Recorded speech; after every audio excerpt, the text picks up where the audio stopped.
Bonsoir, situé dans le centre de Rome, c'est l'un des monuments les plus iconiques du monde et c'est aussi le plus grand amphithéâtre jamais construit dans l'Empire romain.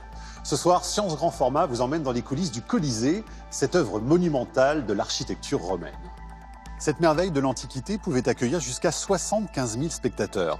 Ce théâtre était le lieu privilégié des gladiateurs qui attiraient la foule des quatre coins de l'Italie venus assister à des spectacles très variés. On pouvait en effet y voir des combats d'animaux sauvages avec des lions, des crocodiles et des éléphants importés d'Afrique, mais aussi des drames basés sur la mythologie grecque et même des batailles navales mises en scène dans l'arène centrale.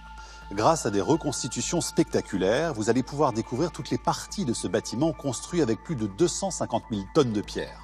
Pour en comprendre le fonctionnement ingénieux, nous allons vous montrer les machines incroyables construites pour le Colisée, parmi lesquelles une vingtaine d'ascenseurs et un extraordinaire mécanisme hydraulique permettant d'inonder rapidement l'arène. Resté en service pendant plus de 500 ans, c'est finalement au Moyen-Âge que cet amphithéâtre a cessé d'être utilisé. Si le Colisée est actuellement en ruine, c'est parce qu'il a dû subir à plusieurs reprises des tremblements de terre. Malgré tout, ce monument continue à fasciner le public du monde entier et à symboliser la puissance de la Rome impériale. Colisée, grandeur et décadence de Rome, c'est un documentaire inédit à découvrir tout de suite sur France 5 et à retrouver sur le site France TV. Bonne soirée et vive la science en grand format. La ville antique de Rome. Une cité fondée voici près de 3000 ans. Durant 5 siècles, la puissance de l'Empire romain est restée inégalée dans le monde. Dans le centre historique de la ville, un édifice à couper le souffle témoigne encore de cette époque, le Colisée. Ce monument reflète toute l'évolution de l'Empire romain depuis son essor jusqu'à sa chute. Pendant des siècles, cet ancien théâtre a gardé le secret sur l'Empire qu'il a vu naître et les milliers d'individus qui ont péri dans ses murs. S'il fallait que des gens meurent, alors ils mourraient. Pour les Romains, ce n'était pas un problème. Aujourd'hui, les scientifiques effectuent des découvertes révolutionnaires grâce à des technologies de pointe qui permettent notamment une analyse sans précédent des ossements de gladiateurs vaincus. Comment les Romains de l'Antiquité ont-ils organisé dans cette immense arène des spectacles capables de subjuguer les foules? Et comment ont-ils inventé une forme de divertissement capable de porter la voix de Rome jusqu'aux confins de l'Empire? Pour élucider ces mystères, il n'y a qu'une seule chose à faire: démanteler pierre à pierre la structure du Colisée. Nous allons faire éclater ces arcades et ces galeries, nous confronter au plus près à la vie et à la mort dont ces murs ont été témoins et révéler les secrets dissimulés à l'intérieur de cette merveille de l'Antiquité.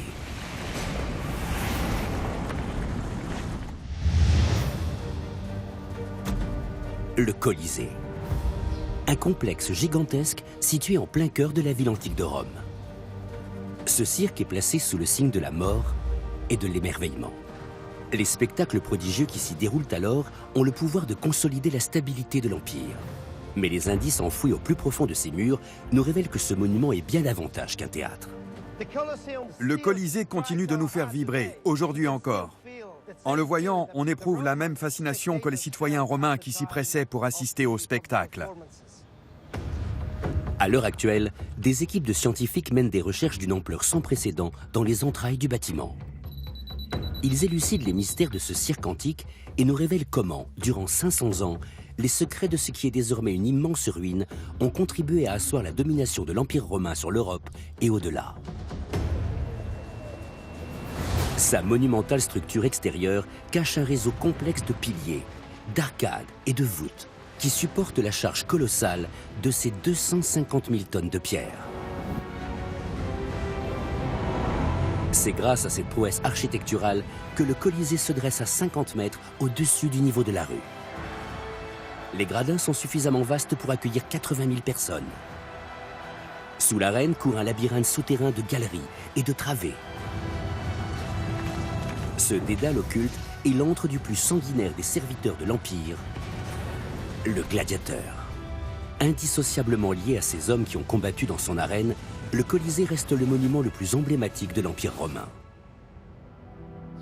Aujourd'hui encore, le Colisée reste un édifice impressionnant. Mais le plus intrigant des mystères qui l'entourent ne tient peut-être pas à la manière dont il a été construit, mais aux raisons pour lesquelles il a été bâti sur un site aussi improbable. Le géologue Guido Giordano a consacré de nombreuses années à étudier ce monument extraordinaire. D'après lui, l'emplacement choisi pour sa construction n'a rien de fortuit et pourrait même apporter un éclairage sur un épisode décisif de l'essor de l'Empire romain. Le Colisée est juste derrière moi. Et un peu plus loin se trouve le quartier des affaires de Rome. Le Colisée a été bâti en plein milieu de la zone qu'occupait le centre politique de Rome durant l'Antiquité. Un emplacement incongru pour un lieu de divertissement tel que cette arène. Mais alors, pourquoi a-t-il été construit à cet endroit? Guido pense que des éléments de réponse sont à trouver sous les parcs qui entourent le Colisée. On a fait des découvertes ici, sur ce site de fouilles. Ce qu'il y a là-dessous est extraordinaire. Ces pelleteuses dégagent d'énormes quantités de terre de la butte qui avoisine le Colisée. Sous le poids considérable de toute cette terre, les flancs de la colline avaient commencé à s'affaisser. Cela a révélé des structures souterraines jusqu'alors insoupçonnées. Guido entreprend de les explorer pour percer les mystères de l'étrange emplacement du Colisée. C'est monumental, regardez les dimensions de ce lieu. Il y a des fresques sur toutes les parois, magnifiquement peintes et dans un état de conservation admirable. Contre toute attente, les collines qui entourent le Colisée renferment un vaste palais abandonné, tombé dans l'oubli depuis 14 siècles. Ici, on voit une couronne, et là, il y a un aigle. La beauté de ces fresques montre sans le moindre doute possible qu'il s'agit de la résidence de quelqu'un de très haut placé. Sous la direction du professeur Alessandro D'Alessio, une équipe de conservateurs travaille jour et nuit pour éviter que le poids du parc qui surplombe ce palais n'entraîne de nouveaux éboulements. La masse que représente ce parc contribue à aggraver le problème. C'est pour cela qu'en surface, on s'emploie à retirer le plus de terre possible. En raison de l'immensité de ce palais enterré, les travaux de sauvegarde semblent interminables. La zone sur laquelle on travaille a une surface d'à peu près 16 000 mètres carrés. C'est l'équivalent de 3 terrains de football. On mène une lutte sans relâche, jour après jour, semaine après semaine, année après année. Comment ce luxueux palais s'est-il retrouvé enterré à 2 pas du Colisée? Guido pense que la réponse tient à l'extravagance même de son architecture. Une véritable cascade devait dévaler par ici, avant de poursuivre sa route dans cette conduite. Cette eau sous pression était canalisée et elle allait finalement déboucher en plein milieu de cette pièce, sous la forme d'un immense jet d'eau. La démesure et l'opulence de ce palais autrefois majestueux transparaissent clairement dans certaines des fresques que Guido découvre d'un bout à l'autre du site. Regardez l'attention portée à cette corniche là-haut. Et ces fresques, leurs couleurs sont tellement belles. Celle-ci représente un mur d'enceinte, à l'intérieur duquel on aperçoit de magnifiques jardins, ainsi qu'un lac. Il devait s'agir du mur d'enceinte de ce palais. Guido pense que si le Colisée a été construit sur le domaine du palais, c'est parce qu'il s'agissait d'envoyer un signal fort au peuple. Comparé au palais, le théâtre s'inscrit dans une approche très différente. Rien dans le Colisée n'obéit aux caprices d'un individu. Au contraire, tout n'y est que hauteur de vue et aspiration supérieure. Cet édifice est un message adressé aux Romains ordinaires. Ce palais est à eux. Il a été conçu pour emporter l'adhésion des citoyens en échange du divertissement qu'il leur offre. Devant son entrée se dressait autrefois un colosse. Une statue monumentale à laquelle le monument doit son nom. Plus haut que la statue de la Liberté, ce mastodonte de bronze représentait le dieu Soleil. Mais à l'origine, ce monument était à l'effigie d'un empereur. Le parcours de cette statue contribue à lever le voile sur le destin funeste du palais. Guido pense qu'il a été bâti par Néron, l'un des empereurs les plus haïs de toute l'histoire de Rome. L'état des pièces du palais nous donne un aperçu de l'ampleur de son impopularité. On a remblayé, c'est ancien. On a pris la peine d'ensevelir cette magnifique pièce qui est pourtant immense. Et Guido identifie également des traces de pillage. Tous ces trous dans les murs ont été faits pour déceler et voler le marbre qui les recouvrait. Il semblerait que le sol lui aussi ait été soumis au même genre de traitement. Il est probable que ceux qui ont fait cela détestaient la personne si riche qui avait vécu ici, au point qu'ils ont décidé de démonter tout ce qu'ils pouvaient emporter. Le peuple de Rome voue une haine féroce à l'empereur Néron, au point de le pousser au suicide. Après sa mort, les Romains détruisent son palais mégalomaniaque, qu'il avait construit sur un terrain confisqué à la collectivité. Ces terres ont été dévastées lors du grand incendie survenu à Rome en 64 après Jésus-Christ. Mais au lieu de reconstruire des habitations pour la population, Néron se fait édifier un palais. Il y adjoint un immense lac de plaisance, ainsi qu'une statue à son effigie. À la mort de Néron, son successeur fait raser le palais. Mais la statue est conservée. Le nouvel empereur restitue les terres confisquées au peuple de Rome, assèche le lac de Néron et bâtit un amphithéâtre à son emplacement. La statue est installée devant l'entrée après avoir été modifiée pour prendre les traits de Sol, le dieu solaire. La construction du Colisée doit servir de cadeau aux citoyens romains dont il s'agit de récupérer l'adhésion. Vespasien, le nouvel empereur, a compris que pour conserver le pouvoir, il doit démontrer à tous qu'il ne partage pas l'égoïsme de Néron. Vespasien a cherché à effacer tout ce qui pouvait rappeler son prédécesseur. C'est pour cela qu'aujourd'hui, ce palais est enfoui à l'abri des regards. Après les excès égotistes de Néron, le Colisée marque le début d'une nouvelle ère. C'est un édifice où les Romains ordinaires viennent célébrer la puissance de leur empire en pleine expansion. Ce qu'ils viennent voir, ce sont des combattants prêts à mourir en l'honneur de l'empereur. Les gladiateurs.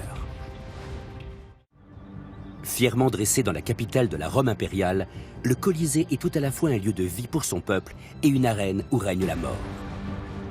Cet amphithéâtre géant relaie le message du pouvoir en place. Soutenez-nous et nous nous chargeons de vous divertir. Les vedettes du spectacle sont sans conteste les gladiateurs. Mais ces combattants mythiques restent très mal connus. À l'ombre des arcades et des colonnades du Colisée se cachent des indices fascinants sur l'univers des gladiateurs. Ces combattants sont alors l'attraction la plus courue de tout l'Empire et ils couronnent un spectacle semblable à nul autre. Le dédale de murs de briques qui serpente sous le Colisée dissimule dans ses profondeurs un accès secret à leur monde mystérieux. Cette entrée mène à une galerie longue de 55 mètres que les combattants empruntent pour pénétrer dans l'arène. Il y a 2000 ans, l'autre extrémité de cette galerie reliait l'arène à la mythique école de gladiateurs de Rome, la caserne Ludus Magnus. Directement adjacente au Colisée, c'est alors en ce lieu qu'est façonné le plus efficace instrument de propagande de Rome, le gladiateur. Mais un mystère subsiste. On n'a jamais exhumé sur le site du Colisée le moindre ossement de gladiateurs qui nous en apprendrait davantage sur leur mode de vie. N'était-il que des soudards que l'Empire sacrifiait sans état d'âme? Fabian Kantz veut mieux comprendre le statut de ces combattants des arènes. C'est quelque chose de très émouvant pour moi. Quand j'étais petit, j'ai bien évidemment vu des films de gladiateurs. Alors manipuler aujourd'hui le crâne d'un véritable gladiateur, c'est pour moi une expérience fascinante. Fabian a mis au jour des vestiges extraordinaires. Il s'agit des seuls ossements de gladiateurs jamais retrouvés. Ils ont été découverts sur le site d'un amphithéâtre situé à la limite de l'Empire, sur le territoire de l'actuelle Turquie. Nous avons 2 crânes de gladiateurs. De tels ossements sont évidemment d'une très grande rareté, mais il ne fait aucun doute qu'il s'agit bien de gladiateurs. Ils proviennent du seul cimetière de gladiateurs rigoureusement authentifié comme tel, dans lequel les tombes présentent des inscriptions uniques.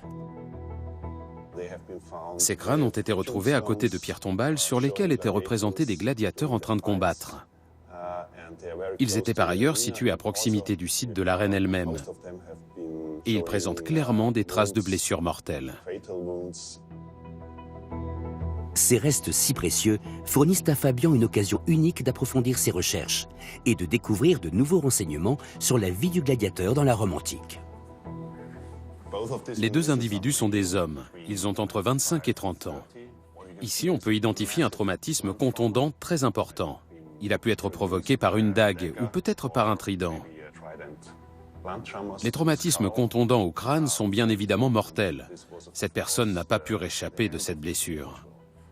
Mais on a aussi retrouvé de nombreux traumatismes qui ont guéri, comme ici par exemple. Ce traumatisme à la tête s'est particulièrement bien ressoudé.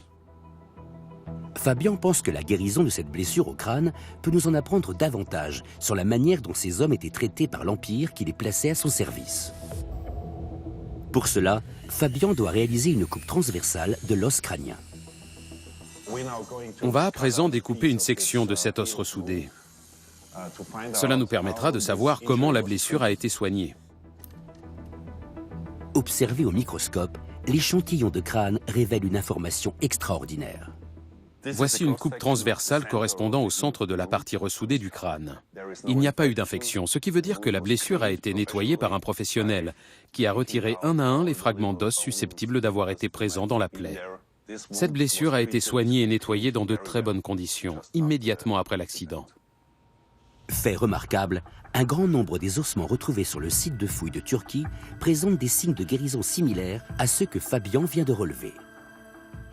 C'est sidérant. D'après mes observations, je dirais que les gladiateurs ont bénéficié des meilleurs soins médicaux existants à l'époque.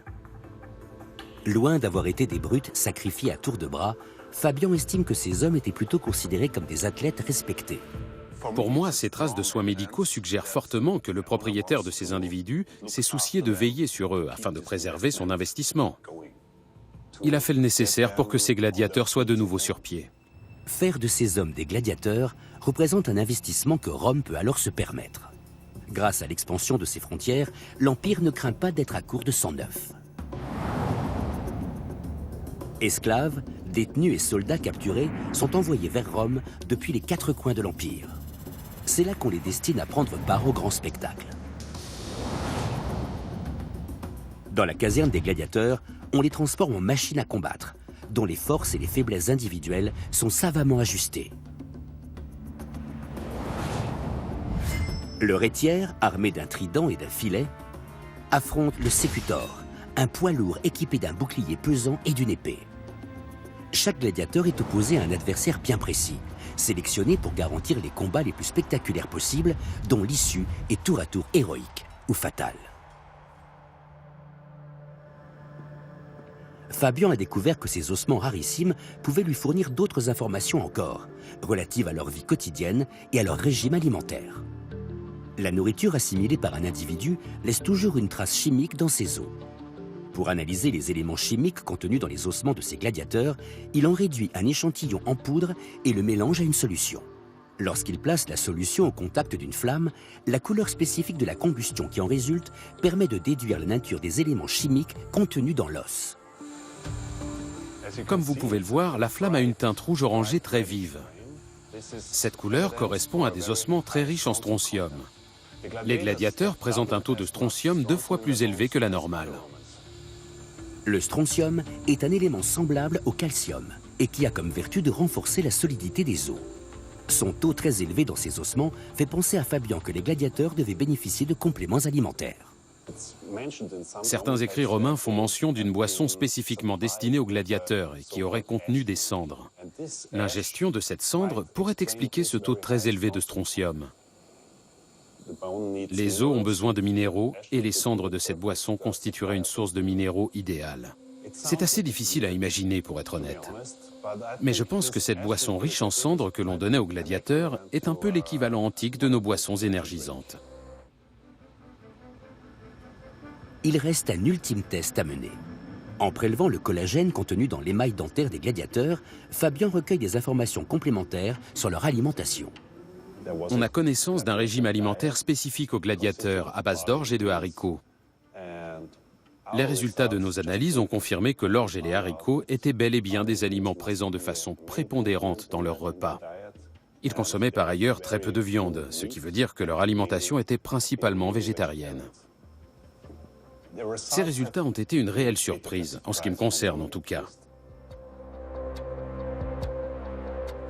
Les gladiateurs qui s'affrontent dans le Colisée ont commencé leur vie en paria, à la marge de la société romaine.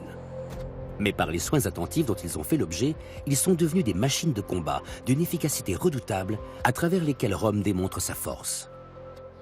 D'un côté, leur vie n'avait pas plus de valeur que celle d'un animal, et de l'autre, on les considérait comme des superstars. Ces nouveaux héros du Colisée sont l'attraction centrale d'un spectacle destiné à mettre en scène la puissance de l'Empire, tout en encourageant la fibre patriotique de son peuple. Pour Rome, cet amphithéâtre est devenu le plus efficace des outils de propagande. Lorsqu'il bâtit le Colisée pour les habitants de Rome en l'an 80 de notre ère, l'empereur a d'abord à cœur de récupérer le soutien du peuple en lui offrant le spectacle de batailles à couper le souffle et de massacres terrifiants. Mais pour les citoyens venus des quatre coins de l'Empire, les jeux eux-mêmes ne représentent pourtant que l'un des multiples attraits de l'amphithéâtre. De quelle manière cet édifice parvient-il à retenir l'attention de ses visiteurs une fois qu'ils ont quitté les tribunes de l'arène?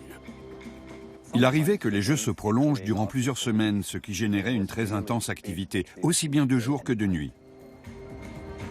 Aujourd'hui encore, les vestiges monumentaux du Colisée suscitent l'admiration. Mais il y a 19 siècles, l'amphithéâtre était autrement plus impressionnant. Ces blocs de pierre, aujourd'hui érodés par le passage de 2 millénaires, arborent alors des surfaces impeccablement polies. Sous ces arcades de proportions parfaites, on peut admirer de nombreuses statues de marbre et d'or, élevées à la gloire de Rome.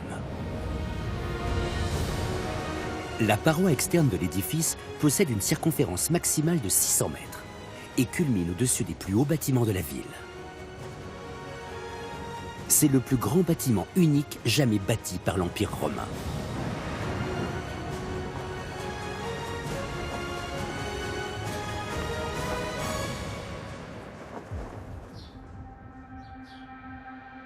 Dans la Rome d'aujourd'hui, il ne reste que peu de traces des infrastructures d'époque au-delà des murs de l'amphithéâtre. Mais Wolfgang Neubauer pense que ce haut lieu de divertissement romain était loin de se résumer à son arène. Non loin de Vienne, en Autriche, il espère trouver de nouvelles preuves des installations architecturales mises en place par l'Empire autour de ces amphithéâtres. Sous ces champs se cachent les vestiges d'une mystérieuse cité romaine aujourd'hui disparue, Carnuntum. Elle disposait notamment de son propre amphithéâtre, bâti sur le modèle du Colisée.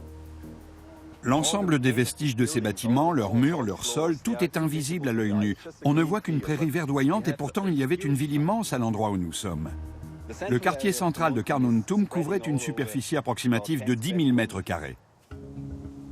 Mais contrairement à Rome, rien n'a jamais été rebâti au-dessus des ruines de Carnuntum. En sous-sol, les vestiges de chacun de ces bâtiments demeurent intacts. Cette cité cachée pourrait aider Wolfgang à mieux identifier les divers édifices qui entouraient le Colisée et à comprendre le rôle qu'ils ont joué.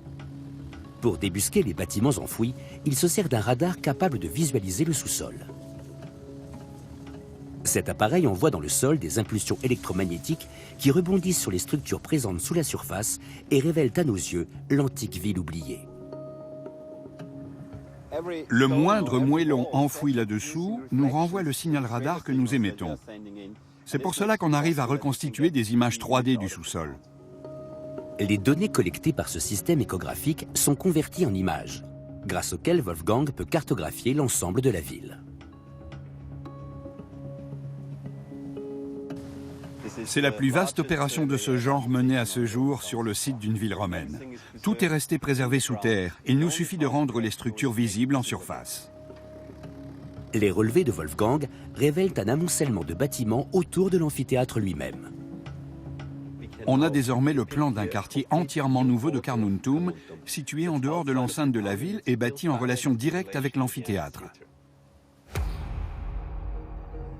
Un village entier est né autour de l'amphithéâtre pour satisfaire les besoins des foules qui se pressent ici, comme aujourd'hui aux abords d'un stade de football. Et comme autour du Colisée.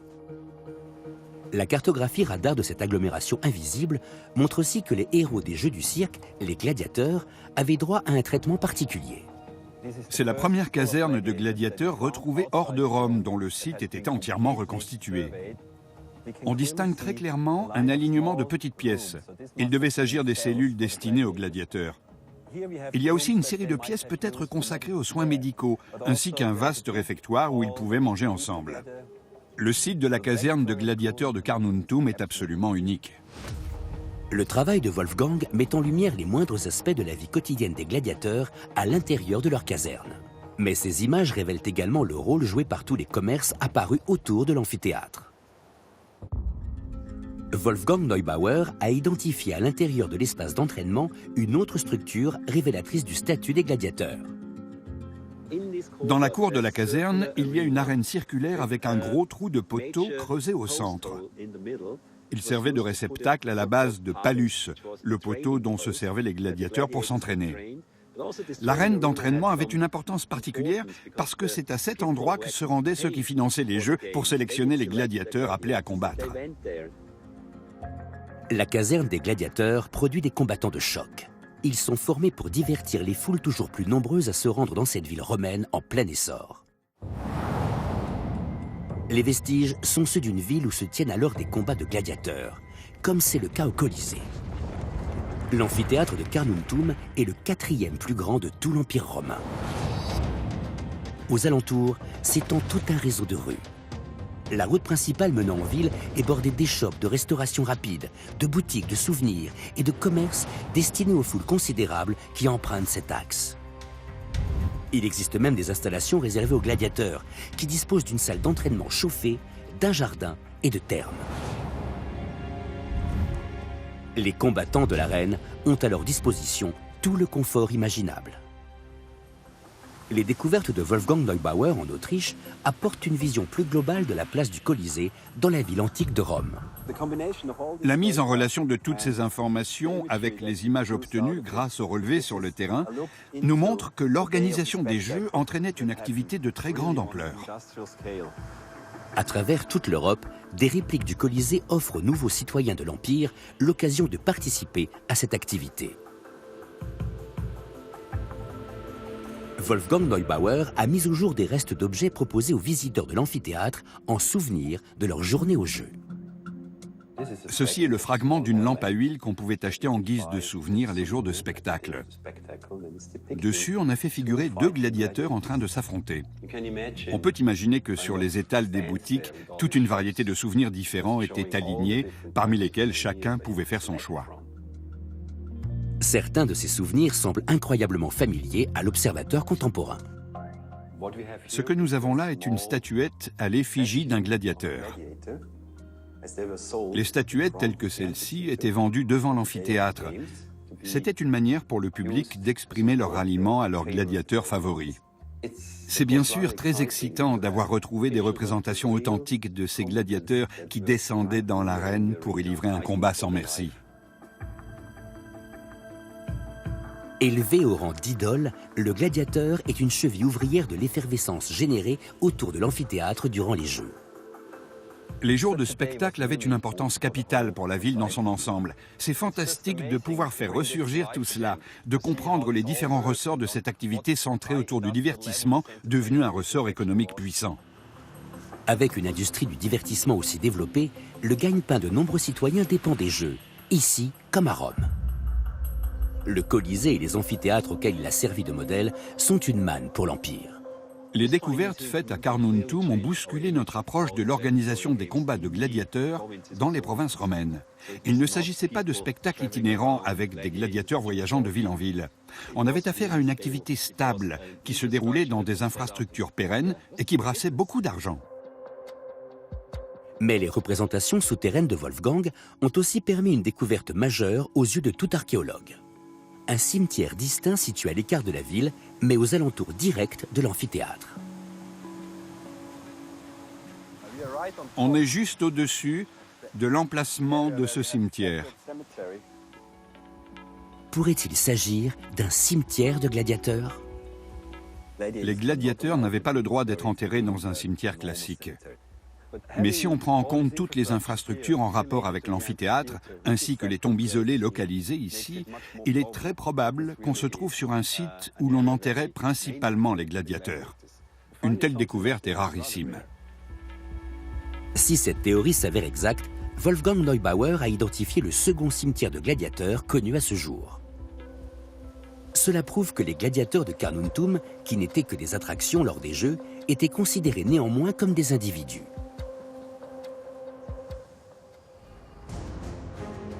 Durant les premiers siècles de notre ère, le Colisée est la pièce maîtresse d'une vaste entreprise de propagande et de divertissement. Les Romains de l'Antiquité se pressent ici par milliers pour se laisser éblouir par les légendes vivantes de l'Empire, les gladiateurs. Si la véracité historique des combats à mort organisés dans l'arène n'est plus approuvée, il n'en va pas de même des gigantesques batailles navales qui s'y seraient aussi déroulées. Le Colisée avait vocation à être la vitrine de l'Empire. Donc je pense qu'il n'est pas improbable que les Romains aient organisé des spectacles aquatiques de ce genre. Mais comment des navires de guerre auraient-ils pu s'affronter dans cette arène? Un élément de réponse est enfoui juste à côté du Colisée. Une canalisation d'1 mètre de large qui passe juste sous les parois de l'amphithéâtre. Les archéologues pensent que cette canalisation pourrait être raccordée à un réseau complexe constitué d'étranges rigoles, convergeant toutes vers le centre de l'arène. Est-il possible qu'il s'agisse là des vestiges d'un gigantesque système hydraulique capable d'inonder l'arène du Colisée? L'empereur aurait ainsi pu faire organiser des batailles navales grandeur nature et affirmer de façon incontestable la puissance et la supériorité technique de Rome. La légende des batailles navales du Colisée trouve son origine dans un unique texte. L'arène est décrite comme étant inondable en quelques heures à peine. Comment une telle prouesse serait-elle réalisable? Sur les hauteurs des montagnes qui se dressent aux alentours de Rome, Valérie Higgins tente de trouver une réponse à cette question. Ses investigations débutent sur le site de l'un des plus célèbres aqueducs de la ville de Rome, l'Aqua Claudia. C'est le plus grand des 11 ouvrages d'art monumentaux qui approvisionnaient en eau la cité antique. On voudrait déterminer la quantité d'eau qui pouvait s'écouler dans cet aqueduc, mais aussi la manière dont cette eau était acheminée jusqu'à la ville. Quelle difficulté présentait pour les Romains le fait d'inonder une arène? Pour l'aider dans ses recherches, Valérie a fait appel à Adriano Morabito, spécialiste des galeries souterraines romaines. Cet antique aqueduc, long de 69 km, approvisionnait autrefois le centre de Rome en eau potable.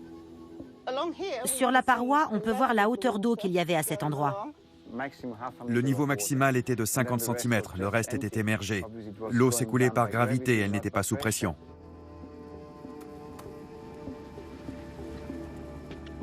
Malgré toute leur ingéniosité, même les Romains n'étaient pas à l'abri d'une erreur. Pour percer ce genre d'aqueduc, il y avait 2 équipes à chaque extrémité qui creusaient de façon à se rencontrer à mi-chemin. Les Romains devaient sûrement compter sur leurs mesures topographiques pour que la jonction se fasse comme prévu. Mais comme on peut le voir, ce n'était pas toujours parfait. L'aqueduc fait un coude à l'endroit où les 2 galeries se sont réunies. Ils ont ajusté la direction de la galerie qui a été déviée vers la droite de façon à pouvoir être raccordée avec celle de l'autre équipe. Quand on fait le parallèle avec des chantiers contemporains équivalents, et malgré tout l'équipement dont on dispose aujourd'hui, ce n'est jamais évident de réussir une jonction entre 2 tronçons de galerie. Si l'on imagine les outils beaucoup moins perfectionnés avec lesquels les Romains ont travaillé, c'est une vraie prouesse d'avoir accordé ces 2 galeries avec une telle précision. La grande maîtrise technique des Romains ne les empêchait pas de s'accommoder de certaines approximations. On est toujours fasciné par les réussites des Romains. Mais il ne faut pas oublier qu'ils procédaient souvent à tâtons, en ajustant au fur et à mesure. Quand ils se lançaient dans un projet, il arrivait qu'une erreur vienne compliquer le chantier. Mais tant que cette erreur n'affectait pas directement l'empereur, qu'elle ne portait pas préjudice au rendu extérieur de l'ouvrage ou qu'elle n'était pas rendue publique, ce n'était pas grave. Valérie veut déterminer si le débit de cet aqueduc aurait été suffisant pour inonder l'arène du Colisée en l'espace de quelques heures. Ce qu'on aimerait faire, c'est mesurer la hauteur de l'aqueduc en un point donné et prendre la même mesure plus loin afin de calculer la déclivité. La pente de l'aqueduc les aidera à estimer à quelle vitesse l'eau coulait en direction de Rome. Ici, le repère est à 110 cm, là-bas à 87 cm, soit une différence d'élévation de 23 cm sur 9 mètres. Ils s'aperçoivent que la pente de l'aqueduc est très douce, puisque sa valeur est de seulement 2,5%. Les Romains ne voulaient pas d'une déclivité trop forte, car en circulant trop vite, l'eau endommageait les structures. Les travaux de Valérie montrent que le débit de cet aqueduc aurait été trop faible pour remplir le Colisée à la vitesse rapportée dans la légende. L'arène du Colisée est incroyablement vaste. Et même si le niveau de l'eau n'arrivait pas très haut, disons aux alentours d'1,5 mètre, il est difficilement concevable que l'eau qui circulait ici ait pu suffire à inonder l'amphithéâtre. Valérie pense que l'aqueduc ne constitue qu'une partie de la réponse. D'après elle, une pièce essentielle du puzzle fait défaut pour comprendre le système hydraulique complexe mis en place par les Romains. De nombreux aqueducs, 11 au total, approvisionnent Rome en eau potable. Selon la théorie avancée par Valérie, un immense réservoir d'eau a été bâti non loin du Colisée au moment de sa construction. Ce réservoir a une capacité suffisante pour inonder la piste en une seule fois. Le réseau de canaux circulaires aménagés sous l'amphithéâtre se charge quant à lui de répartir l'eau stockée, rapidement et de façon homogène, à la surface de l'arène. De quoi permettre de spectaculaires batailles navales. On se débarrasse ensuite de l'eau au moyen de 4 larges canaux d'évacuation qui assèchent de nouveau la piste pour les jeux suivants. Mais si un réservoir de très grande taille a bien été utilisé pour remplir d'eau le Colisée, où se trouve-t-il? Avec l'aide du docteur Matteo Baroni, Valérie suit le parcours de l'aqueduc à travers les rues de Rome. Près du Colisée, elle découvre les décombres partiels d'une structure bien plus grande qui se dressait autrefois à cet endroit. Serait-ce la pièce manquante du puzzle? On se trouve face aux vestiges d'une fontaine monumentale. Il y a une caractéristique intéressante au sujet de cette fontaine. C'est le fait qu'elle était équipée d'une citerne. Valérie estime que la structure d'origine, aujourd'hui disparue, était assez volumineuse pour y stocker les quelques 16 000 mètres cubes d'eau nécessaires à inonder l'arène du Colisée. Le Colisée est juste en face. Donc il aurait été relativement simple d'y envoyer de l'eau emmagasinée à l'endroit où nous nous trouvons. Mais il fallait pouvoir compter sur un débit suffisant pour transférer toute cette eau en quelques heures. Valérie procède à un ultime relevé pour calculer la pente entre le réservoir et la base du Colisée. Il y a 6 mètres de dénivelé entre ici et le Colisée. La pente est très raide depuis le site où nous sommes. Il y a une déclivité importante. On peut envisager une pression hydraulique assez forte au départ du réservoir pour pousser l'eau vers l'intérieur du Colisée en un temps très réduit. Les conditions sont réunies pour que ça semble envisageable. L'architecture et les dimensions spectaculaires du Colisée sont délibérément conçues pour asseoir la grandeur de l'Empire. C'est ici que Rome entretient la fascination qu'elle exerce sur ses citoyens.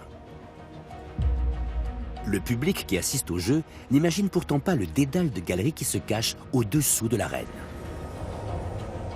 Ce qui est alors l'envers du décor s'expose aujourd'hui à la vue des visiteurs du Colisée. Mais ces vestiges sont désormais trop endommagés pour révéler tous leurs secrets. Heinz Beste a travaillé sur le site de l'amphithéâtre de Capoue une réplique exacte du Colisée. Il pense avoir identifié des éléments qui indiquent que les Romains étaient capables de faire sortir de nulle part des animaux exotiques tels que des lions ou des tigres. Dans l'ensemble du monde romain, on répertorie seulement 2 autres amphithéâtres comparables à celui-ci. Nous nous trouvons dans l'hypogée, la partie de l'édifice située sous le niveau du sol. Ces murs souterrains sont truffés d'indices précieux. Ils sont susceptibles de révéler à Heinz les techniques destinées à émerveiller les foules par des spectacles spécialement conçus pour célébrer la grandeur de Rome. Il ne lui faut que peu de temps pour identifier au sein des ouvrages de maçonnerie toute une série de cavités révélatrices. Nous sommes capables d'expliquer la présence des cavités que l'on observe dans le parement de ces murs. Nous avons une idée précise de ce qui s'est passé ici. Ces petites niches pratiquées dans les parois constituent pour Heinz des indications essentielles. Elles révèlent que ces travées de pierre abritaient autrefois une machinerie théâtrale d'une grande complexité. Tout un système d'ascenseurs, de trappes et de rampes d'accès. Un ascenseur était installé à cet endroit. On voit très bien dans le sol les trous correspondant à l'emplacement des 4 poteaux de sa charpente. Cette machinerie théâtrale constitue la pierre angulaire des spectacles époustouflants mis en scène dans l'arène. Heinz a même découvert ce qu'il pense être les vestiges d'un cabestan servant à actionner l'un des ascenseurs. C'est le socle de l'axe du cabestan. On s'arc-boutait sur les leviers horizontaux pour mettre le mécanisme en mouvement. Il fallait 4 personnes pour actionner une telle machine. Ces cabestans étaient utilisés pour soulever des animaux ou d'imposants éléments de décor exotiques destinés à impressionner le public. Il faut s'imaginer qu'on avait installé le long de ces galeries une série de rampes mobiles surmontées de toutes sortes d'installations scéniques. Ces rampes avaient pour fonction de créer des ambiances en rapport avec les spectacles qui se déroulaient dans l'arène et avec les animaux qui y étaient présentés. Il y avait toutes sortes de décors, par exemple des arbres et des rochers, quand il y avait des ours, ou bien des dunes et des palmiers quand on faisait monter dans l'arène des lions, des panthères ou des tigres.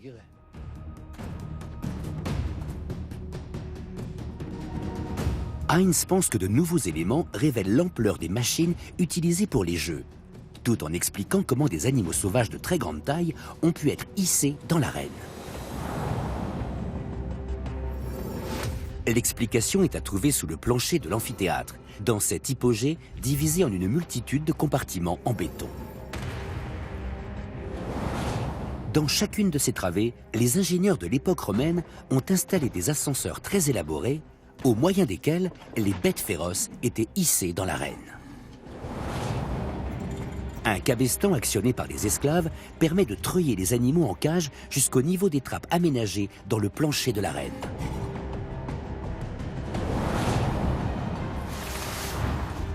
Grâce à ce système, fauves et gladiateurs apparaissent comme par enchantement à la vue du public. Les spectateurs ne pouvaient pas voir les animaux à l'avance. Ils ne les découvraient qu'une fois dans l'arène. Durant les Jeux, ce labyrinthe souterrain était une fournaise, où travaillaient ceux qui assuraient le spectacle en coulisses. Ce lieu avait alors un aspect bien différent de celui que nous lui connaissons aujourd'hui. Il régnait dans le sous-sol de cet amphithéâtre une puanteur et un chaos indescriptibles. En plus des cris d'animaux et du fracas des machineries, on entendait tout ce qui se passait au-dessus, dans l'arène et dans les gradins. Les spectateurs faisaient un boucan incroyable. Au gré de l'attraction présentée dans l'arène, ils hurlaient, ils sifflaient ou ils applaudissaient. Sous l'arène, chacun s'acquitte de sa tâche avec l'exactitude d'une horloge. Ici, comme au Colisée, les attractions présentées ne souffrent pas la moindre imperfection. Il était très important pour l'empereur que le spectacle se déroule sans accroc. C'était précisément cette perfection qui était censée démontrer à tous la grandeur et la puissance de l'Empire romain. Pour permettre des spectacles d'une telle complexité, les architectes ont eu à cœur de privilégier l'aspect pratique de l'édifice. Un amphithéâtre est conçu sur le modèle d'un entonnoir. Cela signifie que toute l'eau qui entre dans le bâtiment est collectée au moyen d'un réseau de canaux qui la conduisent jusqu'au point le plus bas. À cet endroit, il y a 2 canaux principaux qui passent. Ce réseau de canaux avait été mis en place pour évacuer les eaux de pluie qui étaient ensuite stockées et réutilisées pour nettoyer l'amphithéâtre après chaque spectacle. Comme dans les stades contemporains, les spectateurs laissaient derrière eux tout un tas d'immondices lorsqu'ils quittaient les tribunes.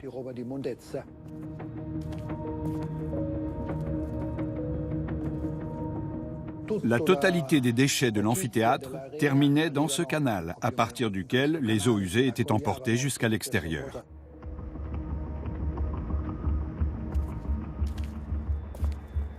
Les populations de l'Empire massées au jeu du cirque vibrent d'enthousiasme, subjuguées par l'incroyable puissance dont leurs maîtres font étalage.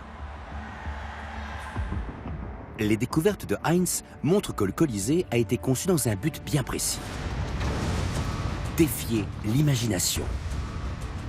Dans ces gradins, comme dans ceux des autres amphithéâtres bâtis à travers toute l'Europe, le public éprouve une fascination sans limite pour la grandeur de l'Empire romain.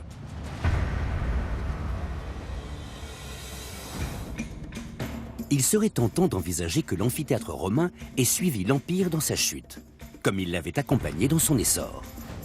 D'abord érigé pour séduire les citoyens de la capitale, le Colisée aurait servi de modèle à de nombreux amphithéâtres à travers l'Empire, qui ont tous contribué à propager une certaine idée de la vie à la romaine. Mais désormais, tous sont à l'état de ruine. Ce monument a une très grande importance symbolique, car il reflète à lui seul toute l'évolution qui a été celle de l'Empire romain depuis son essor jusqu'à sa chute. Mais la fin de l'Empire pourrait n'avoir eu aucune incidence sur l'effondrement dont a souffert le Colisée.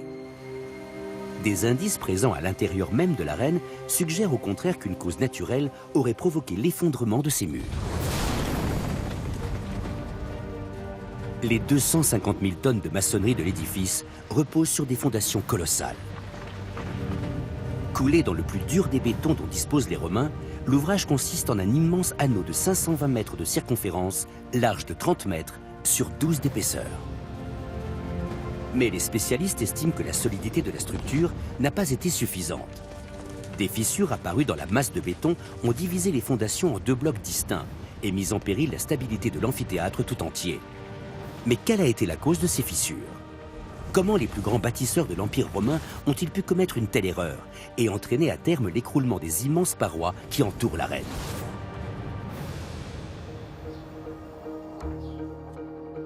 Le géologue Guido Giordano étudie depuis plusieurs années la topographie des environs du Colisée. D'après lui, les fissures que présentent les fondations de l'amphithéâtre expliqueraient l'effondrement de sa structure. La partie nord du Colisée est construite sur le même type de terrain solide que la colline où nous sommes. C'est de la roche-mère. Par contre, la partie sud est bâtie sur une couche sédimentaire, qui, elle, est très malléable. La couche d'alluvions argileuses sur laquelle repose la partie sud du Colisée rend cette partie de l'édifice très instable. L'un des nombreux séismes qui ont secoué Rome durant l'Antiquité aurait-il brisé le Colisée de part en part?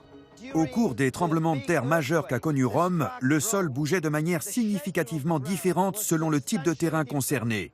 Sous la partie nord de l'amphithéâtre, bâti sur la roche-mère très solide, les mouvements du sol ont été minimes, comme ceci. Mais au sud, c'est-à-dire sur la couche sédimentaire malléable, le sol vibrait comme ça. On distingue très nettement de grandes fissures qui lézardent les parois extérieures. C'est ce qui se passe quand un tremblement de terre de grande intensité se conjugue à un phénomène de vibration différentielle. Un séisme a bien causé l'effondrement de la partie sud de la paroi extérieure, mais plusieurs siècles après la chute de l'Empire. La fin du Colisée a-t-elle pu être provoquée par une autre catastrophe, survenue à une date bien antérieure? Guido part en quête d'indices parmi d'autres vestiges antiques proches de l'amphithéâtre. Voici le théâtre de Marcellus, le plus grand théâtre de toute la Rome antique. Tout comme le Colisée, il a connu de nombreux changements au fil du temps. À l'instar du Colisée, le théâtre de Marcellus symbolisait la grandeur d'un empire au faîte de sa puissance. Mais ici aussi, un changement a précipité cet édifice admirable vers le déclin. Tout autour de nous, on voit que le sol est jonché d'une grande quantité de blocs de pierre. Ces trous dans la pierre correspondent aux endroits où venaient se loger des agrafes métalliques, dont les Romains se servaient pour unir entre eux ces blocs de travertin et stabiliser l'ensemble de la structure. Ces agrafes sont les premiers éléments du théâtre à avoir été pillés. Bien que le théâtre de Marcellus et le Colisée soient restés durant 3 siècles au cœur même du divertissement à la romaine, Guido pense que les 2 monuments ont été victimes d'un coup du sort brutal. Si on lève les yeux, on remarque la présence d'appartements en haut de la façade. Ils ne font évidemment pas partie de la structure originelle du théâtre. Cet étage d'habitation a été construit après coup pour remplacer la partie supérieure du théâtre qui s'est effondrée après la désaffection progressive de ce magnifique édifice. Guido estime que l'abandon du théâtre a été consécutif à la décision d'éloigner le pouvoir et les richesses de la ville de Rome. Non loin de là, sur un pont antique, il relève des éléments qui précisent encore le destin qu'a connu le théâtre. Regardez les stratifications linéaires présentes sur la margelle. Les blocs de pierre qui constituent les arcades du théâtre, à 500 mètres d'ici, présentent une surface étonnamment similaire. Si l'on considère la quantité de matériaux nécessaires pour bâtir ce pont, on peut supposer que le 3e étage du théâtre, aujourd'hui disparu, a fourni les blocs de pierre utilisés pour sa construction. Lorsque la richesse de l'Empire commence à décliner, les jeux et le théâtre ne sont plus la priorité. Ils sont sacrifiés pour continuer d'assurer l'entretien courant d'autres bâtiments. Les gens n'avaient plus assez d'argent pour aller au théâtre ou pour se permettre d'autres formes de spectacles. Les structures consacrées au divertissement ont commencé à perdre de leur superbe, à se détériorer. Au fil du temps, elles ont même fini par s'effondrer purement et simplement. les défaillances de l'Empire se font de plus en plus visibles et le Colisée est laissé à l'abandon. Avec lui, c'est aussi l'âge d'or des combats de gladiateurs qui prend fin. Ces blocs de pierre ont été les témoins d'une histoire très longue et très complexe. Mais 1500 ans plus tard, les ruines du Colisée n'ont rien perdu de leur pouvoir de fascination. Bâti dans l'intention d'effacer le souvenir d'un empereur égoïste, le Colisée a été imaginé comme un lieu de divertissement au service du peuple et un outil de propagande destiné à promouvoir la gloire de Rome. Ces secrets les mieux gardés continuent de nous fasciner. Et ces vestiges sont là pour nous rappeler que la grandeur de l'Empire romain reste unique dans l'histoire de l'humanité. La soirée continue dans Science Grand Format avec le tombeau perdu de Cléopâtre. Dans ce documentaire, l'archéologue Kathleen Martinez s'est lancé un défi de taille, celui de retrouver le tombeau de l'emblématique reine d'Égypte, dans un temple à 45 km d'Alexandrie, là où personne n'était allé le chercher. Vous allez suivre ces fouilles inédites qui vont bousculer bien des idées reçues grâce à des découvertes majeures. Le tombeau perdu de Cléopâtre, c'est donc tout de suite sur France 5.